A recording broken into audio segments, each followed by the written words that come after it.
नमस्कार, मैं सुकन्या सिंह आप सभी दर्शकों का अन्नदाता कार्यक्रम में स्वागत करती हूं। किसान हमारे देश के अन्नदाता हैं और वे ही हमारे देश के भाग्य विधाता हैं। ऐसे ही भारतीय किसानों को खेतीबाड़ी से जुड़ी हुई बहुत सी नई लाभकारी जानकारियां देने के लिए हर रोज सुबह हम आपके साथ आते हैं। तो चलिए कार्यक्रम शुरू करने से पहले देखते हैं क्या है आज के अन्नदाता में। सहजन एक बहुउपयोगी पौधा है और इसकी बाजार में अधिक मांग रहती है, जिससे अच्छा मूल्य मिलता है। इसी लाभ को देखते हुए जिन किसान भाइयों ने सहजन की खेती कर रखी है, उन्हें इससे अधिक उपज मिले, इसके लिए कुछ कार्यों को करना बेहद जरूरी है। तो इस समय सहजन की फसल में कौन कौन से कार्यों को किस तरह से करें, इस बारे में जानते हैं डॉक्टर लालू प्रसाद यादव से।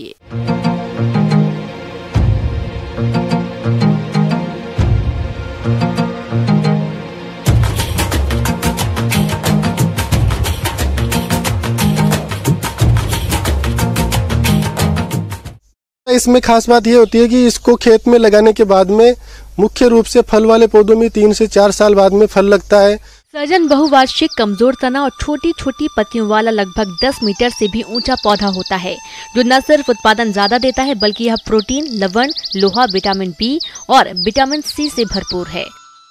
इसके बाद में लगाने के बाद में हम इसमें शुरुआत में 15 दिन में 2 सिंचाई करते हैं। उसके बाद में इसमें बहुत कम पानी की आवश्यकता होती है। अच्छे उत्पादन के लिए सिंचाई करना लाभदायक है। गड्ढों में बीज से अगर प्रवर्धन किया गया है तो बीज के अंकुरण और अच्छी तरह से स्थापन तक नमी का बना रहना आवश्यक है। फूल लगने के समय खेत ज्यादा सूखा या ज्यादा गीला रहने पर फूल के झड़ने की समस्या होती है।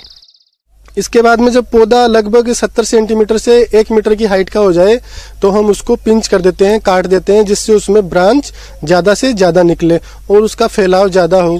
क्योंकि इसकी टहनी बहुत नाजुक होती है तो काटाई छटाई नहीं करेंगे तो इसकी ऊपर में बढ़वार ज़्यादा हो जाती है और बाद में टूटने की संभावनाएँ ज़्यादा रहती है। तो पिंच करने या काटने 70 सेंटीमीटर की हाइट पे काटने से अधिक शाखाएँ निकलेगी और अधिक फूल और फलियाँ लगेगी। सर्दियों में इसकी हम कटाई छटाई करते हैं। दिसंबर के महीने में हम इसको लगभग 1 से 1.5 मीटर की हाइट पे इसको काट देते हैं, जिसको हम प्रूनिंग बोलते हैं। और काटने के बाद में फरवरी मार्च के महीने में ये वापस फुटान में आ जाती है और फिर इसमें फ्लावरिंग जून जुलाई में शुरू हो जाती है। जब पौध लगभग 75 सेंटीमीटर का हो जाए तो पौध के ऊपरी भाग की खोटनी कर दें।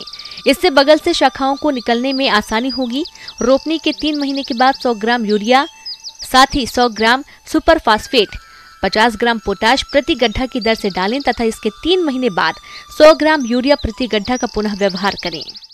इसमें जो मुख्य बीमारी है वो बहुत कम लगती है। इसमें जो लीफ ईटिंग कैटरपिलर, जो पत्तियों को खाने वाला कीड़ा है, उससे बचने के लिए हमें बारिश की ऋतु शुरू होने के बाद में जैसे ही बादल साफ हो, मौसम साफ हो, उस समय हमें इमिडाक्लोपीड का 1 से 1.5 ml प्रति लीटर पानी में डाल के 1 से 2 छिड़काव करने पर उससे आसानी से बचा जा सकता है। इसके अलावा किसान भाई इसमें नीम से तैयार नीम ऑयल का भी प्रयोग इसमें छिड़काव में ले सकते हैं, अगर आप ऑर्गेनिक खेती करना चाहते हैं तो इसमें कोई मुख्य बीमारी और वो ज़्यादा नहीं होता है। इसलिए किसान भाई इसको कम कीमत में अच्छा मुनाफा कमाने के लिए बहुत अच्छी फसल है। इसका पौधा 4 से 6 मीटर ऊंचा होता है तथा 90 से 100 दिनों में इसमें फूल आता है। जरूरत के अनुसार विभिन्न अवस्थाओं में फल की तुड़ाई करते रहते हैं। पौधे लगाने के लगभग 160 से 170 दिनों में फल तैयार हो जाता है। साल में एक पौधे से 65 से 70 सेंटीमीटर लंबा तथा औसतन 6.3 सेंटीमीटर मोटा 200 से 400 फल या 40 से 50 किलो फल मिलता है। यह काफी गूदेदार होता है तथा पकाने के बाद इसका 70% भाग खाने योग्य होता है। इसके पौध से 4 से 5 वर्षों तक पेड़ी फसल ली जा सकती है। प्रत्येक वर्ष फसल लेने के बाद पौधे को जमीन से 1 मीटर छोड़कर काटना आवश्यक होता है। इसके बाद में इसकी कच्ची फलियों की सब्जी तोड़ सकते हैं और पकी हुई फलियों को भी दाल में और रसम बनाने में उत्तरी भारत में इसको कच्ची फली के रूप में सब्जी बना के खाया जाता है और दक्षिण भारत में इसको दाल में डाल के रसम बना के इनमें डाल के और इसको खाया जाता है। पोषक तत्वों की मात्रा को देखते हुए बहुत ही उपयोगी है। शरीर के बहुत सारी बीमारियों में इसका उपयोग किया जाता है। फूल की भी इसकी सब्जी बना के खा सकते हैं, पत्तियों की भी सब्जी बना के खा सकते हैं और इसकी जो पुराने पेड़ की जड़ और छाल है उससे त्वचा से संबंधित बहुत सारी बीमारियों को ख़त्म करने के लिए, बचाव करने के लिए किसान भाई काम में ले सकते हैं। इसके साथ ही तीसरे साल से इसमें जो उत्पादन है वो हमें लगभग 15 से 20 किलो कच्ची फलियाँ, जो टेंडर फलियाँ हैं, वो मिल जाती है। और जब बाद में बीज बनने की अवस्था में हमें 3 साल बाद में लगभग 30 से 35 किलो और बीज हमें 500 ग्राम से 600 ग्राम प्रति प्लांट मिल जाता है। ब्रेक के बाद आप सभी दर्शकों का अन्नदाता में स्वागत है। चलिए अब रुक करते हैं अगली कड़ी की ओर। प्रदेश के बहुत से किसान भाई बकरी पालन करके अच्छी आय कमाते हैं, परंतु कभी कभी बीमारियों के कारण ये व्यवसाय घाटे में चला जाता है। बकरियों में होने वाली एक गंभीर बीमारी है PPR, जिसे बहुत से किसान नहीं पहचान पाते और इसके कारण समय पर उपचार न होने की दशा में बकरियों की मौत हो जाती है। तो इस बीमारी को पशुपालक कैसे पहचाने और बचाव कैसे करें, इस बारे में आइए जानते हैं विषय विशेषज्ञ डॉक्टर भरत महतो से। PPR बकरियों में होने वाली एक वायरस जनित बीमारी है।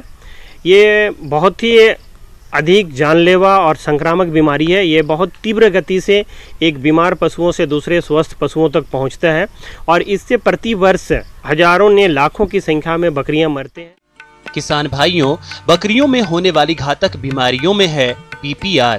यह विषाणु जनित रोग है जिससे बकरियों में अत्यधिक मृत्यु होती है। इसलिए PPR रोग को बकरियों में महामारी या बकरी प्लेग के नाम से भी जाना जाता है। यह रोग विशेषकर कम उम्र के मेमनों और कुपोषण व परजीवियों से ग्रसित बकरियों में अति गंभीर एवं प्राणघातक होता है, जिससे बकरी पालन में अधिक नुकसान होता है।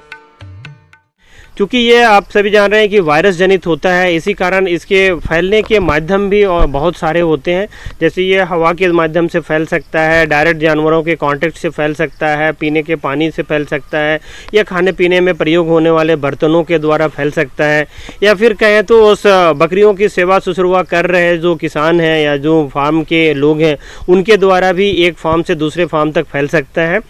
इसमें जो बकरियों के जो संक्रमित बकरियां हैं, इनमें जो लक्षण, मुख्य लक्षण दिखाई पड़ते हैं वो इस प्रकार से होते हैं। जैसे शुरुआती समय में बकरियों को काफ़ी तेज़ बुखार रहता है। तेज़ बुखार कहने का मतलब 105 से 6 डिग्री तक भी बुखार, फ़ारेनहाइट तक भी बुखार जाता है। बकरियां काफ़ी सुस्त रहती हैं, चरने फिरने में अपनी रुचि कम दिखाने लगते हैं। झुंड में चलते समय ये काफ़ी पीछे चलती हैं और खाने पीने की कमी होने के कारण ये सुस्त तो रहते ही हैं, साथ साथ धीरे धीरे 1-2 दिनों में कमजोरी आने लगती है और कमजोरी के साथ साथ 1-2 दिन जैसे ही जाता है इसमें सर्दी खांसी के लक्षण आने लगते हैं। पता जैसे सांस में उनको काफ़ी दिक्कत होती है। अगर मुंह का भीतरी भाग को आप खोलेंगे तो देखेंगे मुंह के चारों तरफ थोड़े लाल छाले टाइप का दिखाई पड़ते हैं और हल्का पतला एक वाइटिश लेयर जमा हुआ चारों तरफ रहता है। इनके पेशाब से काफ़ी बदबू आती है और 3-4 दिन जाने के बाद में कभी कभी देखा जाता है कि काफ़ी बदबूदार पतला पैखाना आने लगता है। ये बदबूदार पतला पैखाना आने की स्थिति में जब तक बकरियां पहुंचती हैं उस स्थिति में बकरियां काफ़ी कमज़ोर हो जाती हैं। चलते समय धीरे धीरे लड़खड़ाने लगती हैं, कुछ दूर चलने के बाद गिर जाएंगी, फिर उठती हैं। इस तरह से लक्षण दिखाई पड़ता है और अंततः बकरियां कमज़ोर होकर मर जाती हैं। बकरी पालक अपने पशुओं को PPR जैसी घातक बीमारी से बचाने के लिए यदि कुछ पहलुओं पर ध्यान रखें तो काफी हद तक बकरियों को PPR रोग से बचा सकते हैं।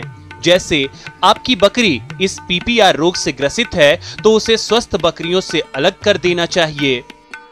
रोगी बकरियों का बचा हुआ चारा स्वस्थ पशु को न खिलाएं एवं बीमार बकरी को चराने हेतु न लेकर जाएं।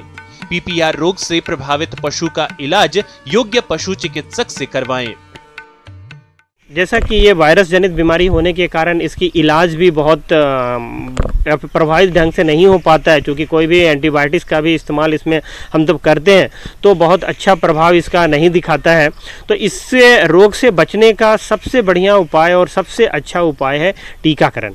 किसान भाई, हम इस रोग से बचाव के लिए जितना सतर्कता बरतें उतना ही अच्छा है। इसके टीकाकरण हम 3-4 महीने के बकरियों के से शुरुआत कर सकते हैं। पहला टीका हम 3-4 महीने की उम्र में दें, उसके बाद में इससे 40 से 45 दिन में हम बूस्टर डोज दे भी सकते हैं। अगर नहीं भी दे पाते हैं तो इसको आप सालाना अगर आप रिपीट करते जाते हैं कुछ दिनों तक, 2-3 साल तक अगर आप इसको सालाना रिपीट करें, फिर उसके बाद आपको ये वैक्सीन को 3 साल में भी एक बार दें तो इस रोग से आने की क्षमता नहीं के बराबर रह जाती है। तो इसमें अगर आप रेगुलर वैक्सीनेशन करते हैं तो ये काफ़ी बच्चे इस रोग से काफ़ी हद तक बचा जा सकता है। और इसको वैक्सीनेशन करने का जो ऐसे तो पूरे सालों भर कभी भी आप अपने बकरियों को इस बीमारी से वैक्सीन कर सकते हैं, पर अच्छा समय होता है अक्टूबर नवंबर दिसंबर के आसपास में अगर आप इस वैक्सीन को करते हैं तो अधिक सुरक्षा मिलने की संभावना रहती है।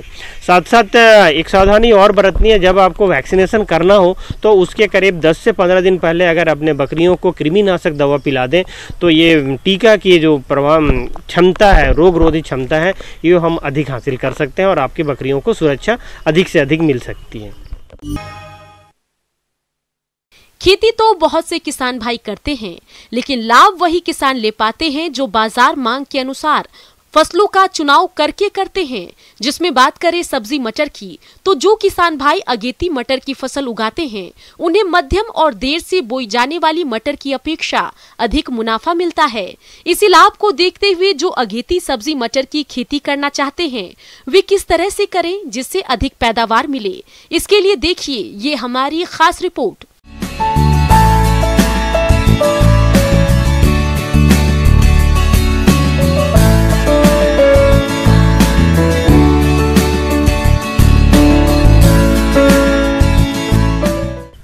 किसान भाई, सब्जी मटर लगाने का समय आ चुका है और सभी लोग अपनी तैयारी शुरू कर दिए हैं। लगाने का समय जो है इसका सितंबर से लेकर के नवंबर तक लगाते हैं ये सब्जी मटर।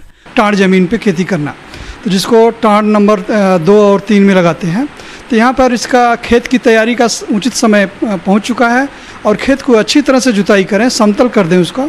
पानी आपका जैसे बह करके न जाने पाए, इसके लिए चारों तरफ से बढ़िया से मेड़ को दुरुस्त कर लें जो है, और खेत देसी हल से लगभग एक जुताई करें मिट्टी पलटने वाले हल से। उसके बाद पाटा दे करके 2 बार फिर देसी हल से जुताई करें। उसमें पिछली बार जो है सब्जी मटर नहीं लगा होना चाहिए, और उसमें अगर पीएच जो है ज़्यादा हो तो चूने का व्यवहार 15 दिन पहले करें। पर डिसमिल 1 किलोग्राम अर्थात 1 एकड़ में लगभग 100 किलोग्राम के दर से उपयोग करें। और इसको पानी का ढालन बढ़िया होना चाहिए और वह पानी अच्छी तरह से बाहर निकल जाए तो सब्जी मटर आपको लाभ अच्छा प्राप्त होगा। और इसमें गोबर की सड़ी हुई खाद लगभग 200 से लेकर के 250 किलोग्राम देंगे। और उर्वरक के रूप में इसमें nitrogen 40 kilogram, phosphorus 80 kilogram, potash 40 kilogram देना चाहिए। जिस प्रकार से डीएपी जो है 178 किलोग्राम प्रति hectare, urea 105 kilogram, MOP 67 kilogram. अगर एकड़ की दृष्टि से देखें तो 71 किलोग्राम आपका डीएपी, यूरिया लगभग 42 किलोग्राम और एमओपी जो है लगभग 67 से 68 किलोग्राम लगेगा। तो आगात के रूप में आप आरकेल पहले लगाते थे, आजकल जो है पूसा प्रभात भी लगाया जा रहा है। और मध्यम समय में पूसा प्रगति, और ये पूसा ये प्रगति है, दूसरा काशी नंदनी है, आज़ाद P1 है, GSM 10 है, मालवी है, और PM जो है 113 और GS 10। इन सब वेराइटियों को आप बाज़ार में उपलब्ध कराने के लिए ये बाजार से जानकारी प्राप्त करें। मटर की खेती के लिए अगेती किस्मों में 100 किलोग्राम प्रति हेक्टेयर बीज लगता है। वहीं मध्यम और पछेती किस्मों के लिए 80 किलोग्राम बीज प्रति हेक्टेयर का प्रयोग किया जाना चाहिए। बीज हमेशा प्रमाणित और उपचारित होना चाहिए। बीज को रोगों से बचाने के लिए थीरम 2 ग्राम या मैंकोजेब 3 ग्राम को प्रति किलो बीज की दर से शोधन करना चाहिए। इसके बाद राइबोजियम कल्चर से 200 ग्राम पैकेट के प्रति 10 किलोग्राम बीज को उपचारित करें। और मटर को लें तो उसमें कोशिश करेंगे आप उसको बीज उपचार से करना जरूरी है। बीज उपचार के लिए आप प्रयास करें कि फफूंदनाशक के रूप में आप जो है बेबिस्टीन या दूसरे अन्य दवाइयां हैं उससे उपचारित करके लगाएं। और साथ साथ आप उसमें राइजोबियम, मटर का सब्जी मटर का राइजोबियम और PSB से ज़रूर उसको इनोकुलेट कर लें जो है। और लगाने का समय सितंबर से अक्टूबर है।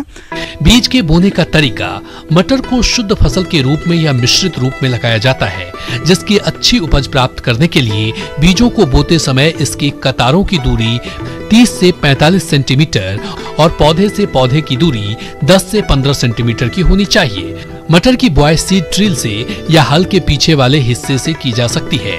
इसके अलावा मटर को ड्रिप बिछाकर या ड्रिप और मल्चिंग दोनों के माध्यम से लगाया जा सकता है। इस विधि से मटर का खेती से अधिक और अच्छी उपज मिलती है।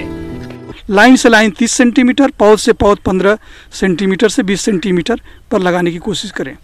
आगे और भी है खेती बाड़ी से जुड़ी हुई बहुत सी रोचक जानकारियां, पर यहाँ पर रुकेंगे एक और ब्रेक के लिए। जल्द हाजिर होते हैं। मौसम के अनुसार प्रबंधनों पर ही टिकी है आपकी खेती बाड़ी, इसलिए मौसम पूर्वानुमान और उस पर आधारित साप्ताहिक कृषि सलाह इस प्रकार है।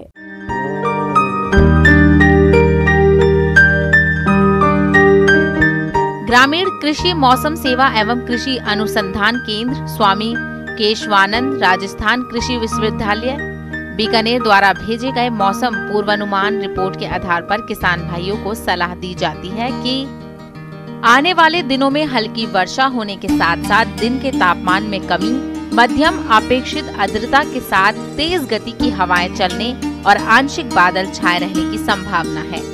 किसान भाई महामारी कोविड-19 से बचाव हेतु भारत सरकार व स्वास्थ्य विभाग की गाइडलाइन को मानते हुए आपस में कम से कम 1 मीटर की दूरी बनाए रखें। जहां कहीं भी खरपतवार हो उसे नष्ट करें।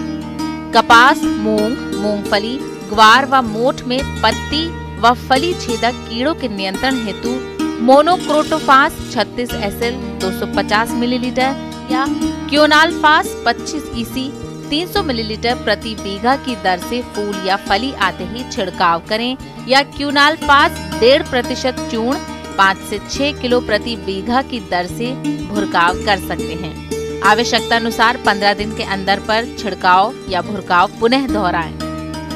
कपास, मूंग, मूंगफली, ग्वार व मोठ में रस चूसक कीड़ों, हरा तेला, जेसिड व सफेद मक्खी के नियंत्रण हेतु मोनोक्रोटोफास 36 SL 250 मिलीलीटर या डाइमिथोएट EC 300 मिलीलीटर या मिथाइल डिमेटोन 25 EC 300 मिलीलीटर प्रति बीघा या इमिडाक्लोप्रिड का घोल का छिड़काव करके रस चूसक कीटों का प्रबंधन किया जा सकता है। आवश्यकता अनुसार 15 दिन के अंतर पर छिड़काव दोहराएं। ग्वार की फसल में तना काला पड़ने व मरने पर 1 ग्राम स्ट्रेप्टोसाइक्लिन व 300 ग्राम कॉपर ऑक्सीक्लोराइड प्रति 10 लीटर पानी की दर से छिड़काव करें। मूंगफली में पीलेपन की समस्या से निजात पाने के लिए 5 ग्राम फेरस सल्फेट व 1 ग्राम सिट्रिक अम्ल प्रति लीटर पानी में मिलाकर छिड़काव करें। मूंगफली में टिक्का रोग व प्रकोप होने पर 2 ग्राम मैकोजेब प्रति लीटर पानी में मिलाकर छिड़काव करें। पशुओं में पेट के कीड़े मारे व खुरपक्का, मुंहपक्का, काला ज्वर व गल गोटू बीमारी के टीके मानसून से पहले लगवाएं। भविष्य के लिए पानी और नमी की हर बूंद का संरक्षण करें।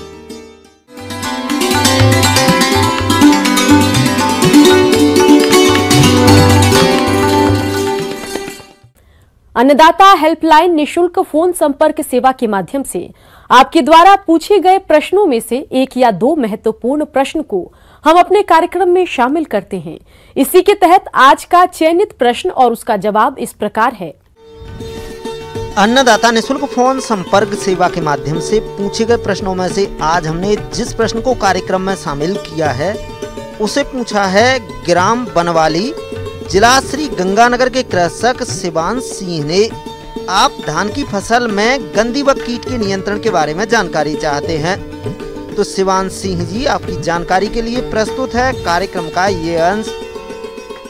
धान की अधिकतर फसलें इस समय कल्ले और गोभ की अवस्थाओं पर हैं, लेकिन जिन किसानों ने कम अवधि वाली किस्मों की खेती पहले की है उनकी फसल में बालियां निकलनी शुरू हो गई हैं। लेकिन सितंबर में बालियां निकलने के चलते गंधी बग कीट का प्रकोप ज्यादा होता है। इसीलिए किसान भाई सतर्क रहें। यह कीट फूल से लेकर बाली निकलने की अवस्था तक फसल को नुकसान पहुंचाता है। इसका वयस्क हल्का पीलापन लिए हुए होता है। इनका जीवन चक्र 15 से 20 दिन का होता है। शिशु और पौध दोनों ही धान की फसल को नुकसान पहुंचाते हैं, लेकिन सबसे ज्यादा पौध से नुकसान होता है। इसकी मादा कीट पीले हरे रंग की होती है। मादा कीट मध्य पत्तियों के पास दिखाई पड़ती है और दुग्धावस्था पर दाने से रस चूस कर खोखला कर देती है, जिससे बालियों के कुछ दाने सूख जाते हैं और उपज में कमी आ जाती है। जिस खेत में इस कीट का प्रकोप होता है उस खेत से एक विशेष दुर्गंध आती है, जिससे पता चलता है कि धान की फसल में गंधी बग कीट का प्रकोप हो गया है। किसान भाइयों, आइए इसके नियंत्रण के बारे में जानते हैं। इस कीट के नियंत्रण के लिए कोई जैविक कीटनाशी अधिकतर कारगर नहीं है, इसलिए रासायनिक कीटनाशी का प्रयोग ही अच्छा विकल्प है। कीटनाशक के रूप में आप मिथाइल पैराथियान धूल की 25 किलोग्राम मात्रा का प्रति हेक्टेयर की दर से भुरकाव करें, लेकिन बेहतर नतीजे के लिए सुबह 8 बजे से पहले या शाम के 5 बजे के बाद ही भुरकाव करें। आइए अब एक नजर डालते हैं राज्य के कुछ चुनी हुई मंडियों के प्रमुख फसलों के बाजार भाव पर।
किसान भाइयों, अन्नदाता आपकी सेवा के लिए संकल्परत है। कृषि संबंधित समस्या और सुझावों के लिए आप हमें इस पते पर संपर्क कर सकते हैं। प्रोड्यूसर अन्नदाता, news 18 Rajasthan, Ramoji film city, Hyderabad 501512। साथ ही आप हमें ईमेल भी कर सकते हैं। हमारा ईमेल है p18annadaata@nw18.com। इसके अतिरिक्त आप हमें निशुल्क हेल्पलाइन नंबर 180041921555 पर सोमवार से शनिवार सुबह 10 से शाम 4 बजे के बीच संपर्क कर सकते हैं।